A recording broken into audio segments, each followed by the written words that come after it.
Hi guys, my name is Ari Vasquez and you're watching my full interview with Survivor Warriors After the Silence. Who do we have on the camera with us? My name is Arisabel Vasquez from Slay Every Day. I'm owner and designer, and I'm also a teacher. Nice. So before anybody knew you as the designer, the mother, the professor, the survivor, who is Ari Vasquez? If you ask my family, the little girl that didn't shut up. Okay. That was always all over the place, always super energetic, talkative. I wanted to know about everything, just all the time. So like, everybody in my family always says I would dress my Barbies, make my Barbies clothes. So I always had an eye for fashion. So I would say that's who she was, because my family still says that to this day.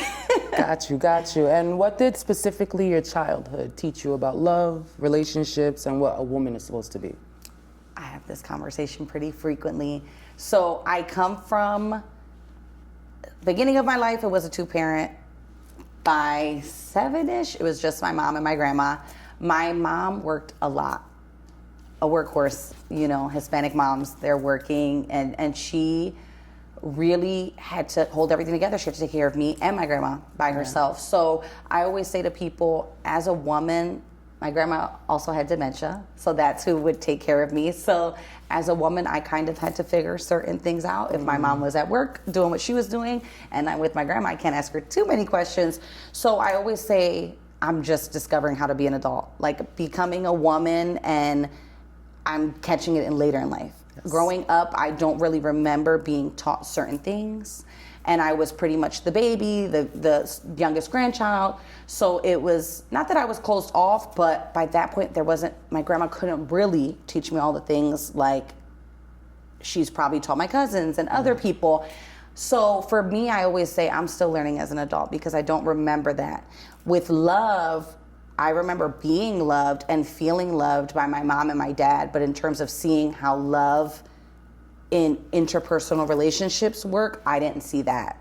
And I don't remember being specifically taught that, or how people are supposed to treat you, and how we treat the ones that we love, and how we don't treat the ones that we love. So a lot of these things at that age as a child, I had no idea about until adulthood, where it was still like, I don't really know what I'm doing. So in terms of being taught how to be a woman and love, in my adult years. As a kid, I can't tell you genuine foundations of, okay, as a woman, this is what we do. When you get older, this is what you do. As a mom, this is what you do. When you have a partner, this is how they love you. I don't remember seeing active, loving relationships.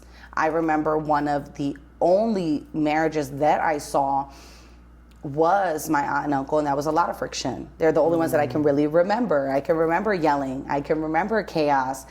With my mom and her partner, I don't really remember seeing affection or hug or support or lovingness. So as a child, I don't really remember that. I remember being loved, still feeling like, what's my place here? Everybody's kind of got their own things going on.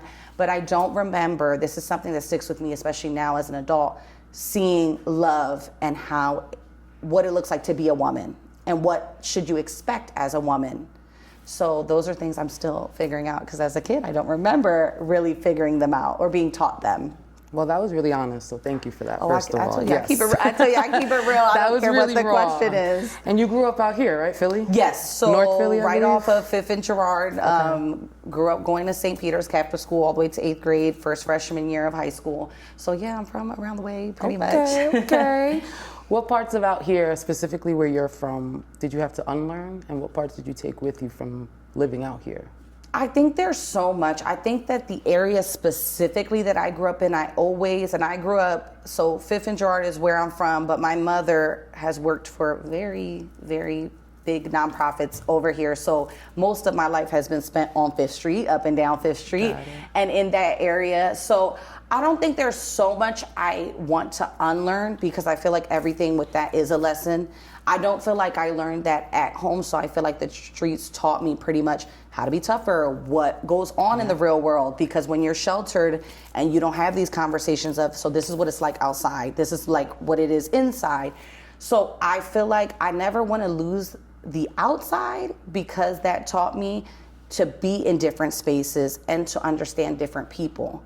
Because I've seen the real rough and tough. I've seen the really calm people. My family, they have both, you know what I mean? Like, so, and I'm Puerto Rican and Dominican, so my uncle's store was right under K&A. So like, I've seen that. I've been exposed to like the worst of the worst, the best of the best.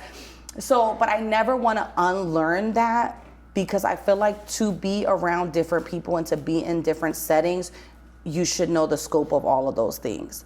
But if anyone, like, people know that my mom, and we're like so opposite, but so she always taught me how to just be cool, be calm. I feel like the streets taught me how to be like hot-tempered and like just be a little bit more wild, whereas my actual family and my parents, they're so calm. So like my home life gave me all right, let's relax. They're so mellow compared to me.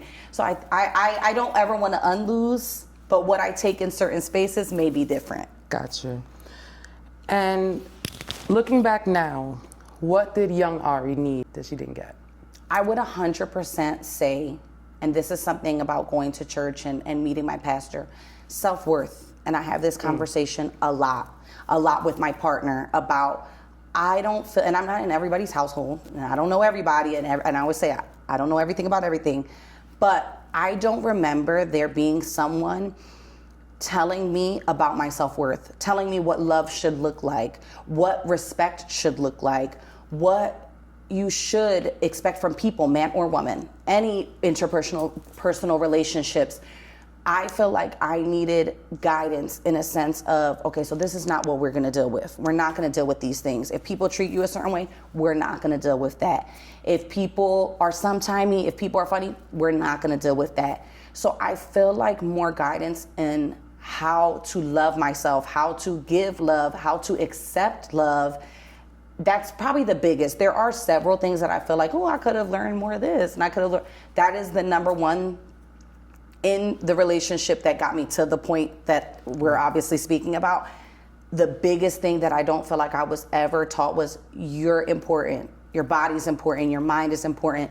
Never let someone take that from you, and be able to, because regardless of the situation, at the end of the day, I think we're at the helm of that. We really control that. Sometimes we get off track because of relationships or whatever, but if you have a solid sense of who you are and what you deserve, I feel like things could be a lot different. And that's my opinion, and especially for my opinion on myself. If I would have had the tools that said, you don't deserve that, and somebody treating you like that, that's not okay. And don't let anybody treat you like that, man or woman, speak to you like that. This is how you should be loved. That is the biggest thing that I wish I would have been taught. How to love myself, how to value myself, how to value myself in public, in the world, in spaces, and to just know. And it's not about being bougie, being, come mierda, I'm sorry for lack of a better word, but fine. It's about just knowing I matter, and I shouldn't be in certain situations. I shouldn't be with certain people. I shouldn't do certain things, shouldn't post certain things.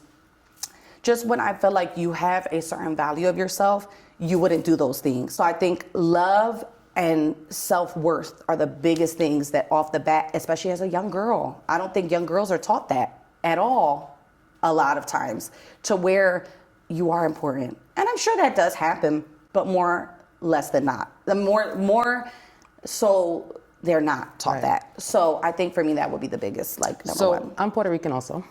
And I have this conversation with family and friends who are also Latina. Would you say you were taught boundaries? Because based on what you're saying, I feel that you're saying you were never taught what a boundary was or how to enforce one. I think that's big in our culture. Yes. Some boundaries worse than other, but I just feel like there's not that conversation, especially, and I can only speak as a woman and as a girl, because men need to know boundaries too. I think the playing field should be even. I don't think one of us are better. Yeah. I think it's big. We don't know boundaries about how people should treat us, what we should accept and not accept, what we should do with our bodies, how we should give our bodies. I think boundaries are one of the biggest issues. When we talk about certain relatives or certain people that, they don't belong around you, or they don't belong around this kid, or they don't belong in this situation, and you allow them to come around your children and for them to see these things. So for me, sometimes when I think about the relationships and the people I allowed in my life, I go, if this person was in my life, would I not have thought that was normal? If I didn't get treated this way as a kid, would I not think that this is okay? Right. So yeah, big issue. I get it. issue. It's in our culture, and I have this conversation often because I guess as a millennial, right, especially in 2026, we're trying to change and shift the narrative, right? Yeah. We're trying to change the generational ways, and that has to start from within because, like you said, it's what we accept. And you have to unpack. Yes. And sometimes our family are not ready to unpack. Yes. And I think that comes with guilt, because if you have to unpack things, you have to look at them and you have to realize what you did and then for these situations to happen. And that's hard. So I think with us millennials, we're trying to undo the things that our family did, but it's difficult because sometimes they don't want to. So sometimes it's sorries we might never get. Sometimes it's conversations that might never get questions that might not get an answer, conversations that might never happen, but it's big. And again, I'm sure in other cultures, yes, I can only speak from ours, but yeah, it's huge where it's an issue. Now, before life tested you, what was your dream? I feel a little spoiled because I kind of get to live my dream. I get a little spoiled in that sense where I don't think that I complain. I don't feel like I'm allowed to complain like that. My dream was to travel more, though. My dream was to be in a different city, live in a different city, and I had opportunities to do so, but I was just so used to being a homebody and used to Philly and stuff like that. But my dream was to do what I do now at a more international scale, I guess, and just live in different places doing it. But I found the love of doing it at home. So designing and teaching and just being able to share my craft with people and being able to have a successful career out of what I thought would have been nothing more than a hobby is kind of my dream. So, I mean, of course I'd love it larger scale, but I'd be a spoiled brat if I didn't say I get to wake up and kind of live my dream every day of designing and owning my own shop. As an entrepreneur who's coming out of all of it as well, I love it for you. It is hard, but you know, we make it happen. You got to do what you got to do. All right, so tell me about Slay Every Day. Talk to me about it. Slay Every Day. Where'd 11 years from? Last month. Oh, congratulations! 11 years is a long time. So again, I was teaching earlier, and I was talking about how I went to school for fashion design, and I didn't think that I would do anything with it. I literally just thought, oh, like, this is cool. I don't want to go to school I didn't love school. So I was like, oh, I'll go to school for something that I like and it'll be cool. And I got out of school. I started working in banking. I got my own place, and I was just doing partying, just being a 21-year-old, just living my life. And I think somebody was like, don't you make clothes? Can't you make me this or that? And I was like, oh, I don't know, I'll try. And then once I got on the machine and started making stuff, I was hooked. Out of college, I got invited to do fashion shows, and then it kind of just... So then I had A Every Day as my Instagram for I think probably a couple years already. So when I was like, oh, I guess I'm going to start a business, I guess I have to have a name. I kind of always come up with something and come up with the rest of it after. So I was like, oh, I'm A Every Day, Slay Every Day, that'll be it. Everybody always, when I go out, will be like, oh, girl, you slay or whatever. And I was just like, oh, this is so easy. And then it was I wanted it to just be a lifestyle, we spoke about, where it's every day you get up, even if you're in your sweats or whatever, we should just take on the day. We should just kill it. When we're going out, we're having our events, we should just slay that. So if I'm going to be A Every Day, and that's just me every day, the brand was going to be just something every day, it doesn't have to be so much. It doesn't have to be so foo-foo. I want you to just slay in all that you do, no matter what it is. So it kind of just rolled into that. And then it became birthday dresses. And I started out, I think, with swimwear, and just a small online site. And then, to wear the grand scale of wedding and prom now. So I really wanted it to be more of a lifestyle. And I felt like everything that I did, no matter what it was, work or a photo shoot. Back then, I used to model a lot and do things like that. I wanted to slay every day. And that's how I make myself feel good. And I wanted others to feel just as good. Right. Okay, let's say somebody could take Slay Every Day from you. Mm-hmm. Where would that leave you? I'd still always be me. I think that's why it's an extension of me. So you can take Slay Every Day away tomorrow, I'd still be A Every Day. Yeah, I'd still be synonymous with my brand no matter what. I think there's people that see me sometimes and they go, oh, aren't you Slay? I'm either Slay or I'm A, or they really know me and they know my real name. So it's no matter what, I will always be the designer. Because even when I do my shows, I never use Slay every day. So when I do a runway show, it's Ari Vasquez. Ah, okay. So no matter what, I will, like, it's just an extension of me. Now, nobody better take it away at all, because that's my baby. But I think even if someone were to pick it up tomorrow, they'd still click that with me. Right. So you could take it, but the sauce would never be the same in terms of they know who I am. So I think that, I'm going to still be me no matter what. Would you say success made you more confident, or did it hide insecurities? I think I still sometimes have imposter syndrome, where it's like I feel successful, but my greatest competition is me. I don't look at like other people, oh, I want to have what they have. I'm like, that wasn't good enough. It's like somebody will tell me, this prom season was so good, you were killing it. I'm like, no, I could have did way better. I'm just like running towards that goal. So it's like, I don't think that it makes me unconfident, because, when I see a good dress go out, I'm like, okay, I know what I'm doing. But it just gives me more of a hunger. So it doesn't make me cocky where I'm like, yeah, I know that. I feel like, I don't know enough. I need to know more. I need to do bigger. I need to get into more. So both, because it kind of makes you feel like, I feel like when you feel like you're in a good spot in your career, sometimes, and again, only my opinion, you want to do more. So you're like, okay, what more can I do? I'm not doing enough. So those are the insecurities that come up. It's like, well, I should have been doing this. So I feel like it's a little bit of both, because you can feel cocky on one day when the good dress comes out and you're like, oh yeah, no, I know what I was doing. But then the next day you're like, oh, but I could have did more. Like I could have took on more. So it's both. Balance, right? For me, at least. Yes. So before we get into the abuse, tell me, who is Ari and what did love look like for you before it?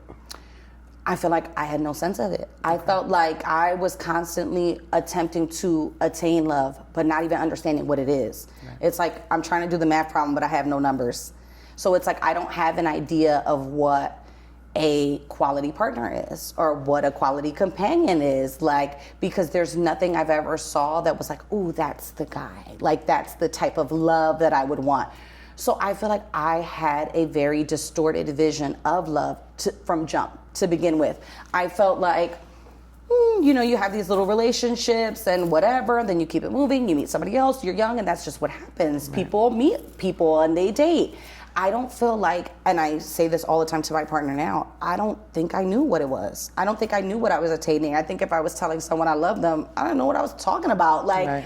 I don't think I knew love the way I know love today, and I feel like I know love today, because again, we're always evolving as people. That might look different in 5 years, but the love that I know today, I didn't even have an idea of what that was. I would be joking if I was like, yeah, I've been to what love was.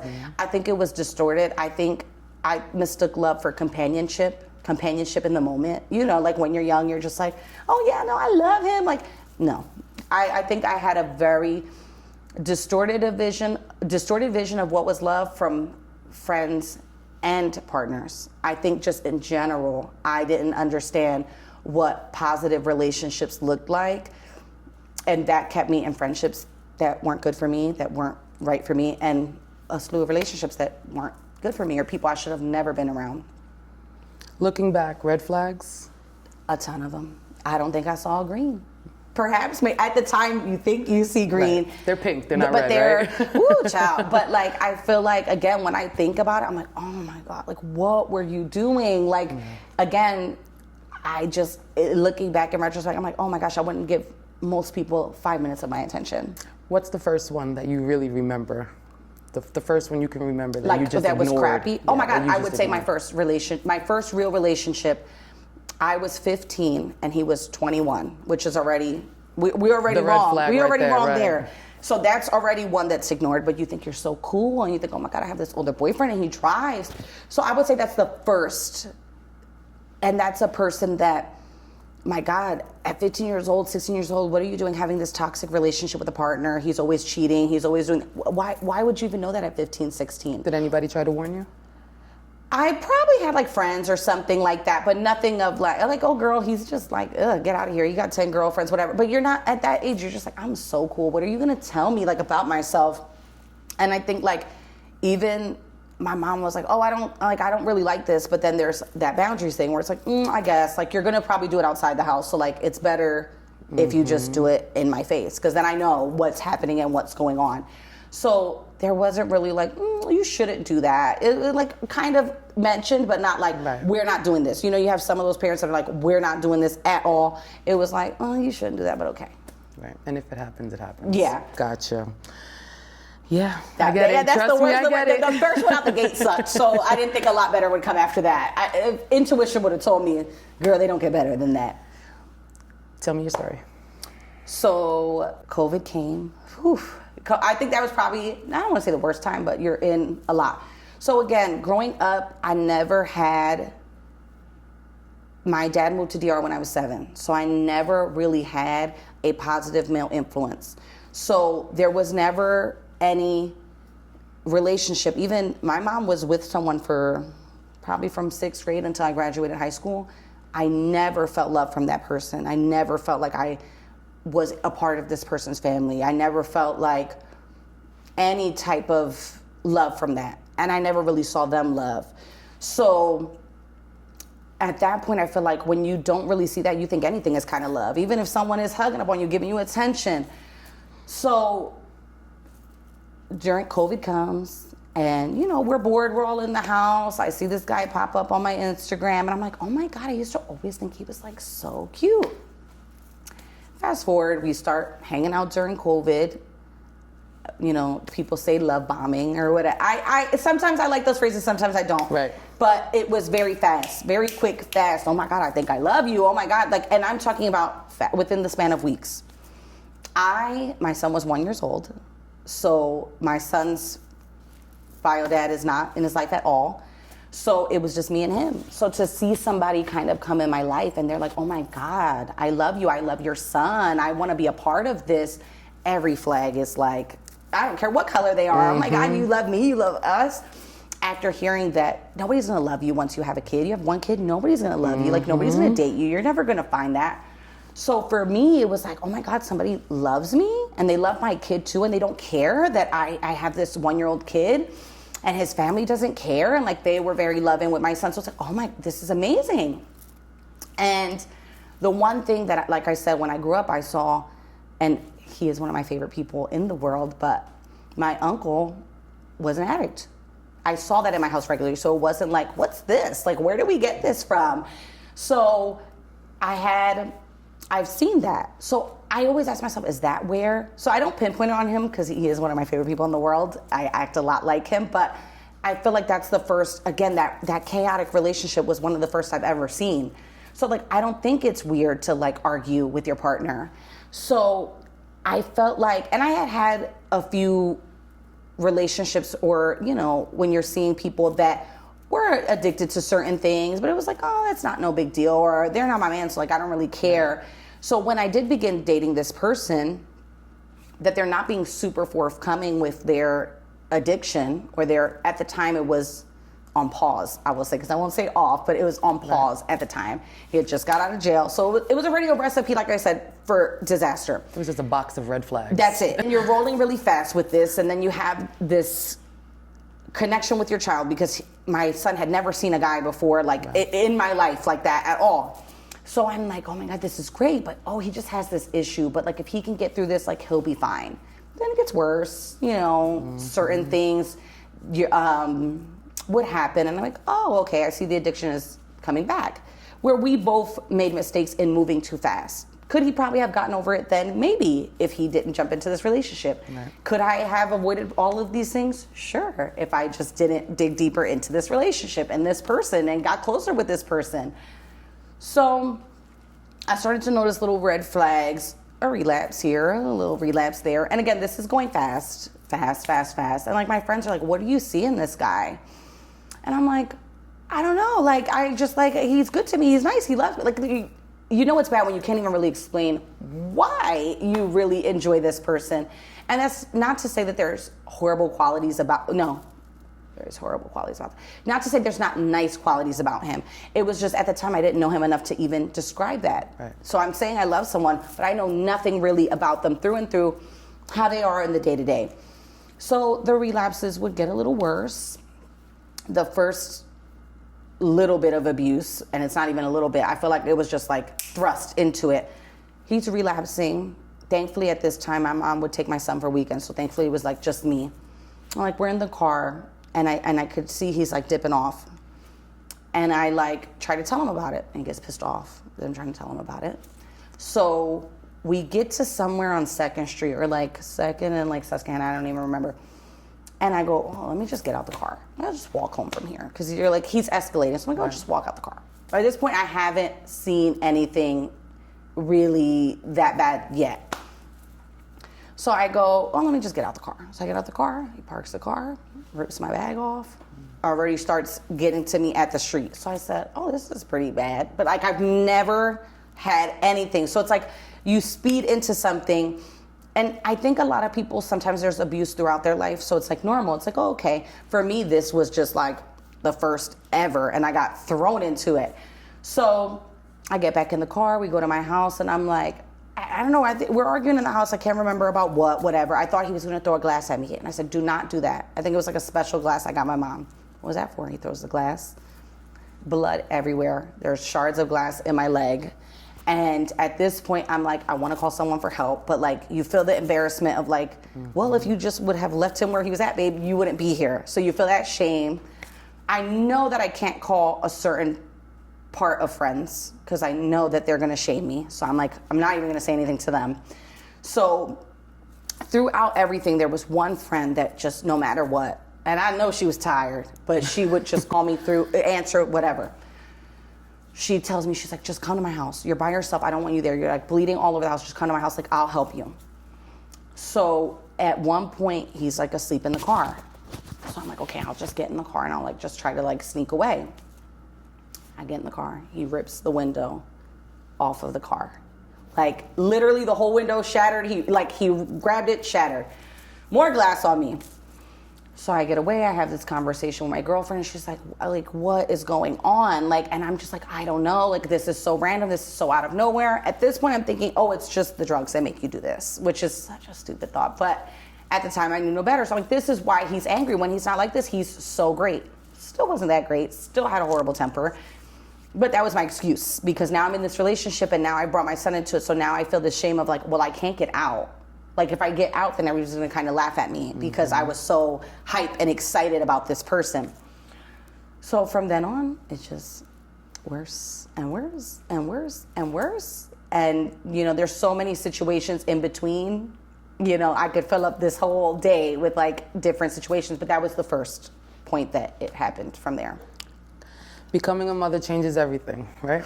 Like absolutely everything, not just our physical, it's our mental, our spiritual. Yeah, but like as you have more, you learn a little more. Because the first one, I feel like, my God, we're still learning lessons with them. Like, but yes.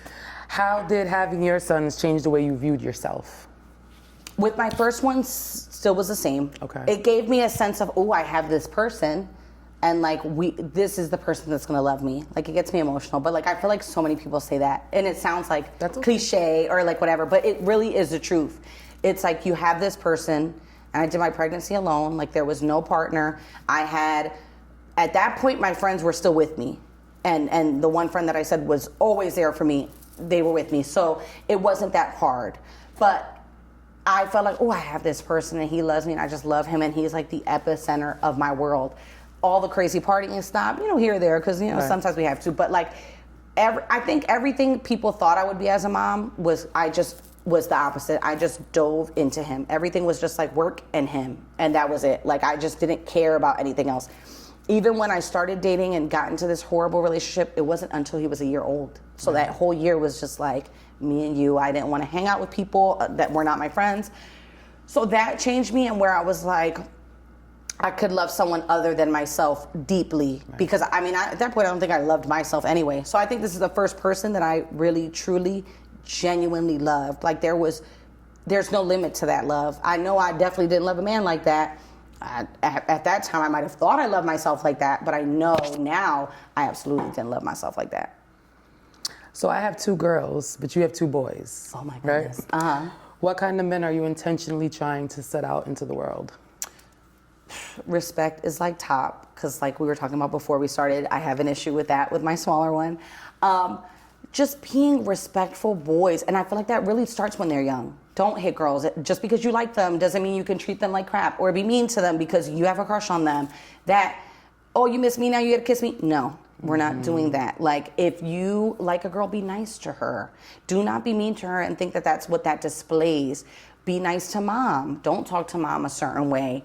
You know, they tell me when I get ready or if I get my hair together, Mom, you look so beautiful. That's things that you should say to a woman. Or even if they say, Mom, you look big. But we don't say that, especially about girls, because that could hurt their feelings. If they say something mean to a girl, because again, little things like that, people are like, that's so stupid.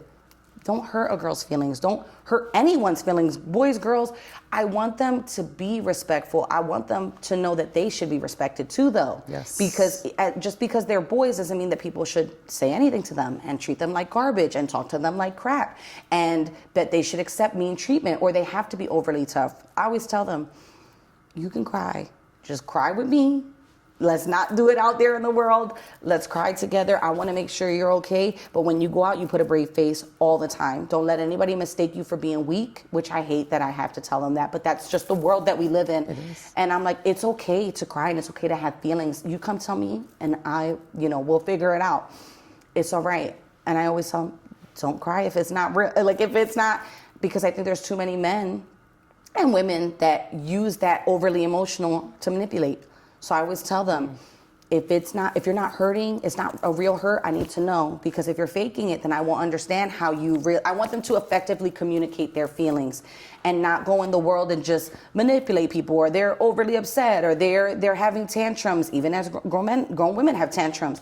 So I just want them to be regulated, which is hard because we've all been through a lot, like especially my children and me. So, but that's something that I want. I just want respectful over anything in this world, God-fearing and respectful, because it's just like, if you at least got that and you just treat people with respect and you treat people well and you just like get in your Bible and you're like, okay, I can't do this, I can't do that, you'll be fine. Everything else will come. Yeah, everything else will come by. Yeah. Let's circle back to the abuse really quick. Was there a specific moment, and if so, what was it, when you realized you couldn't keep living the way you were? I feel like I had a few moments like that, and then I said, oh, no, I can. And then I think, again, when you deal with somebody that is on and off of sobriety, you think, oh, now is going to be the time where everything is going to change. And I think it wasn't until a few months before I really left, and I was like, I am not doing this anymore, where I was like, sobriety hasn't changed you. You are this person. You are this person, sober, high, this is you as a person. I feel like maybe people can unlearn these behaviors, probably, sure.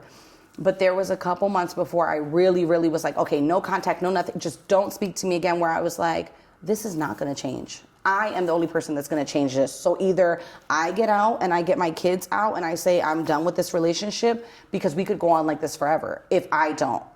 So I think the moment that I knew that I was done, absolutely like over, and I never went back, my kids were sitting on my lap and I was like crying. He was just reeling at me. Like it was emotional and physical abuse. So like the emotional abuse, I'd rather get the physical because the emotional is just so bad. And it sticks with you forever. So it was just basically like, mind you, my kids are hearing this. They're sitting on my lap. I'm in tears. And he's like, you're never going to be anything. Your business is never going to be anything. You're never going to be anything. Just for a slew of reasons. I don't know, whatever I did that day. I don't know. And it's just like, you're never going to be anything. Everything about your business is going to fail. Look at you. Like just coming at me like as a person. And I'm just like looking like, what? And then I thought to myself when he left, I'm like, I am the one opening this door. Like, I don't have to open this door. Like, I could literally be free of my pain if I just go, and I never have to hear you again. So that moment was really the moment for me. And my kids were, I don't know, it's like 4 years ago now at this point, or 3.5 years ago, 4 years ago, I don't know, I can't remember. And I was just like, I am the doer of this. Like, if you just literally don't talk to him, you won't have to hear this. And after that, it was like, okay, I'm done. Never again. Well, that's oddly funny because that's my next question. Okay, what? So healing requires a whole lot of accountability, right? And Yeah. I think a lot of times when we discuss domestic violence and the traumas that circle around it, we tend to want to discuss and really harp on the accountability of the abuser, right? Mm-hmm. But there's an accountability thing to us, the survivors. 100%. What did you eventually realize that you had to own? My part in it. And what would that be? And I feel like there's some people that are not fortunate enough to say they can step out. There's some people that they are stuck in it. So I always say it's a case-by-case basis. Right. For me, I had a mother with a house. I didn't have to live with him. He wasn't my financial provider. I provided for myself solely. If he did give me something for my kid, it was something for my kid.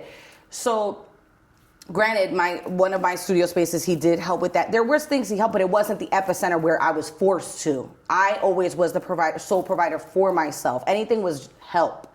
So I didn't have the things that a lot of people unfortunately have to where they are tied.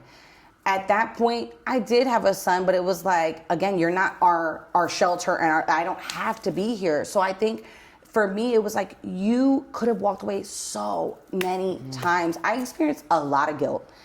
I experienced more so guilt, not for myself, but my son, because my son was abused as well. It was physically, like just with his outbursts, the same way he outbursts with me, it was the same with him. So I feel like I don't feel guilt for what went on with me, because I guess I felt like I probably deserved pain. I wasn't the greatest person. I wasn't always the nicest. I wasn't always the best girl's girl, So for me, it's like, okay, I probably had to take this one on the chin. Okay. Not the baby, but for my son, that's where I feel the most guilt of where, like, damn it, you should have just walked away, at least for him. Because I had this distorted sense of, well, he needs a guy around. He needs a guy around. Like, and it's like, not that guy, though. Right. Like, there's other guys, or there are no guys that will make life a lot better. Yeah, that is a fact. Once you recognized what you had to own, what were the first practical steps you took to actually be accountable to your healing? That's a tricky one. I think for me, I'm still working on it, but I think allowing love and allowing myself to be loved and not accepting bare minimum anymore. Because my biggest problem was, I want love. Now I know that I don't have this big partner around that is hurting me, but other relationships that were hurting me, I gotta let y'all all out. Because if I say I can't let this person hurt me, I can't let more people hurt me. So for me, my healing journey, I isolate, which is not the greatest, but for me, I don't like to take my problems to other people. If I've got a lot of things going on in my head, I'm just like, okay, how can we fix this? How can we get into it? So it was a lot of sitting with myself and realizing what was not great about myself. Why did you allow this person in? So it's like, I could blame him all my life, but it's like, you open the door. You allow this person to come in. This person shows you who they are. You see it and you go, okay, keep coming back. Yes. So I had to say to myself, what am I going to do to never allow this again? What partners am I going to look at? Even though the partner I have now, we kind of just like fell into it. But the type of person, I knew right away on our first date, okay, this is a different type of person. This is not the same type of person. Going to church, and my pastor, I'd say, is the one that really taught me self-worth. He's the first man I saw in a marriage love on their wife. And it doesn't have to be overtly where they're all over her. It's the way he speaks about her. It's the way he talks about her. So that, I really had to dig into my Bible. It sounds so cliche, but it really is true, to discover the woman that I wanted to be, the partner that I wanted to be, the mom that I wanted to be. I had to rework myself. And whether it had to be, I couldn't really talk to people, I couldn't really do certain things, it had to start with me. I can't drag this person on and just blame him for everything. I had to really, healing looked like for me, isolating myself, looking at what was wrong with myself and saying, okay, I might not be the greatest at this right now. I can't be the best friend right now. I'm just not, okay, so I'm just gonna dial back and I'll try to take it from there. That's the healing that I know. You know what I mean? Like, at one point I would love to do therapy and do things of the sort. I got my kid therapy first because I felt like he needed it first. I feel like if he is healed, that will heal me. That's like the biggest priority. But I mean, I not rushed into a relationship, but right after I got, once I was like really free, I'm like, oh, I'm like super free. I meet somebody and I'm still with that person. So allowing myself to be loved the way that I want to be loved, allowing them to love on me, to take care of me when I never really knew what that was. Him doing certain things for me, even opening the door, I'm like, what are you doing? Like, because I just wasn't used to that. So allowing myself to receive love, I think, is one of the biggest parts of healing, because at first I just wanted to beat myself up and like feel like I deserved nothing, because like, why would you do that? So allowing myself to love isolating, which people don't like, but it really helps me get an introspective in myself. Yeah, no, I'm with you. So isolation, that's a big one, right? I started my healing journey through isolation. I'd like to say now I'm at a point of solitude, not isolation, right? Yes. So you transition, you go from isolation where everybody's cut, like you said, those friends are cut, these friends are cut, family is cut, because you can't.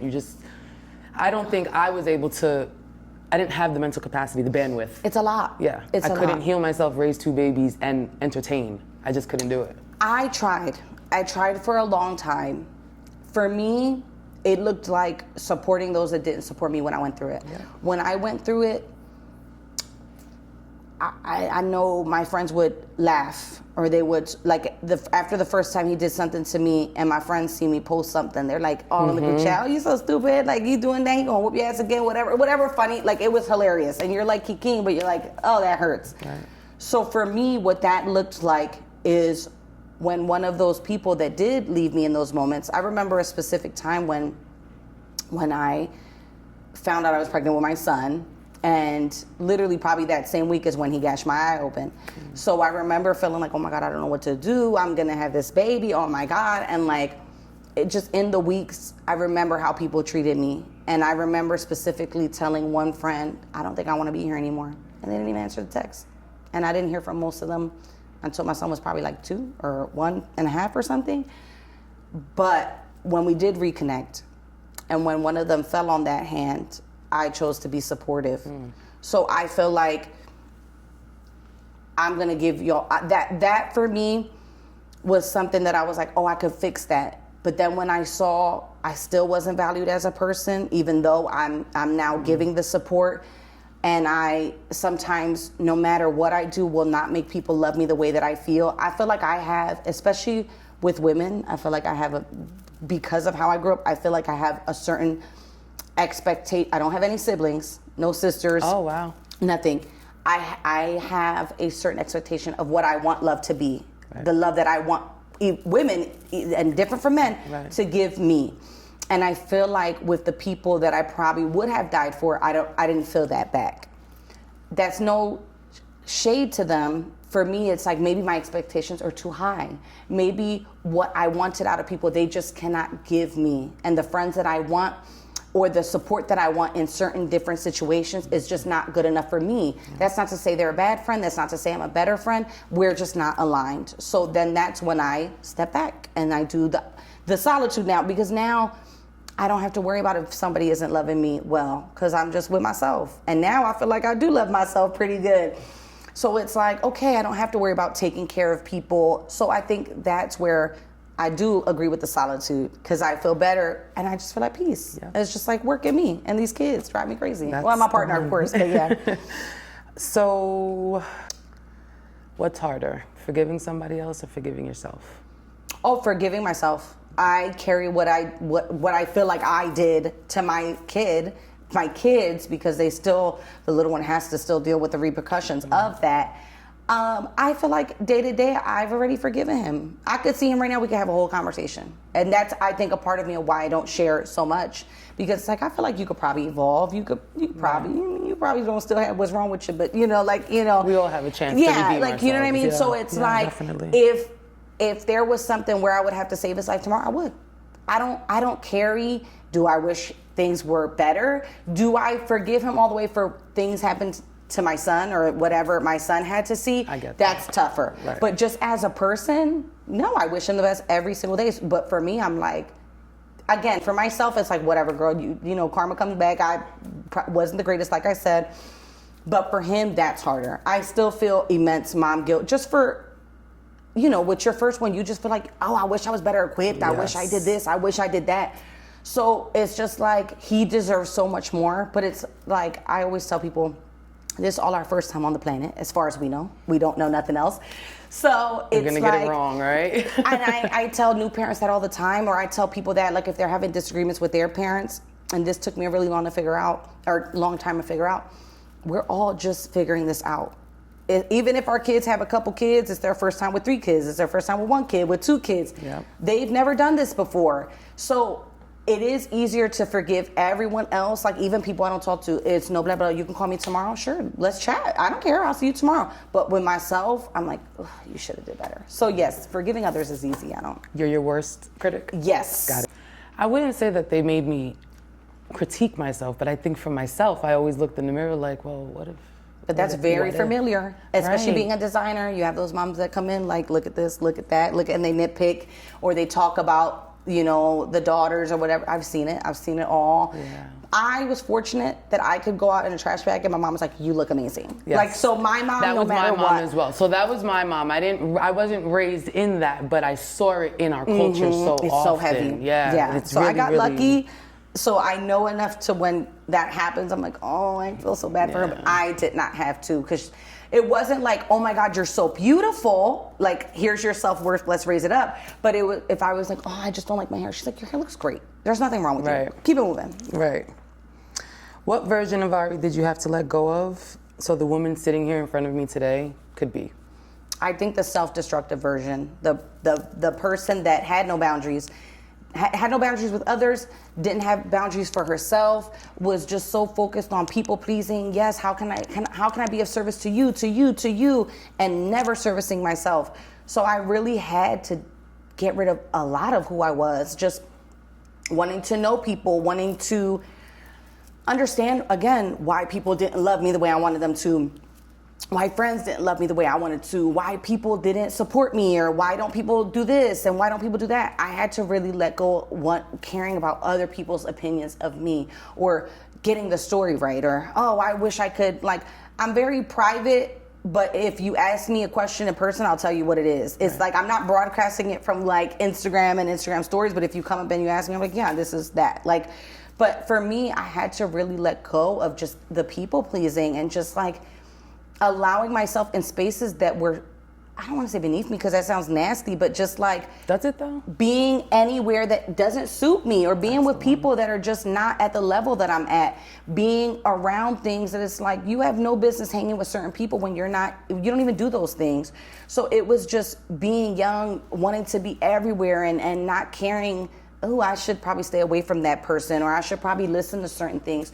There's so much of myself like that I feel like I had to shed, even just to work better. I can't be helping 99 people, or I can't be trying to go out and trying to do this if I want to work well. I can't be focused on these things if I want to have a great relationship with my partner. I have to really, again, spend the time with myself and this new version of myself. That's why it's like from the ground up. So I had to shed a lot of myself and my old habits and people, places, and things, and mindset. Like if I'm in a negative mindset, but that's a big thing that when going to church, I even had a conversation with my ex and saying, if I would have been in church before we met, I would never be with a person like you.